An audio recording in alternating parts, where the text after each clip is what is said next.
Ici Scott Stein pour CNET et je vous parle depuis Cupertino avec un iPhone 5S dans la main.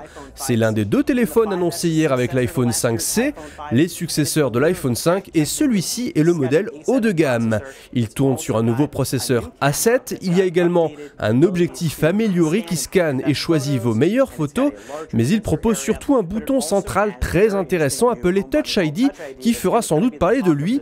Celui-ci scanne votre empreinte digitale et peut donc remplacer vos mots de passe pour accéder par exemple à iTunes. Ça peut être utile aussi pour assembler tous vos mots de passe en un seul toucher du doigt. C'est avec ce petit bouton ici qui se cache derrière un cristal de saphir que vous utiliserez le détecteur d'empreintes, peu importe le doigt que vous choisissez. Il suffit d'appuyer dessus de manière répétée, pas plus d'une dizaine de fois, et ça y est, c'est mémorisé. Ça semble plutôt instantané.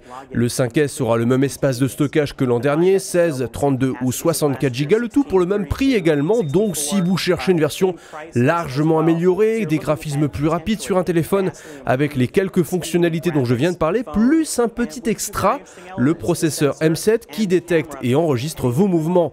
Si vous l'utilisez sur des applications fitness par exemple, cela pourrait apporter du sang neuf aux futures générations de sportifs connectés.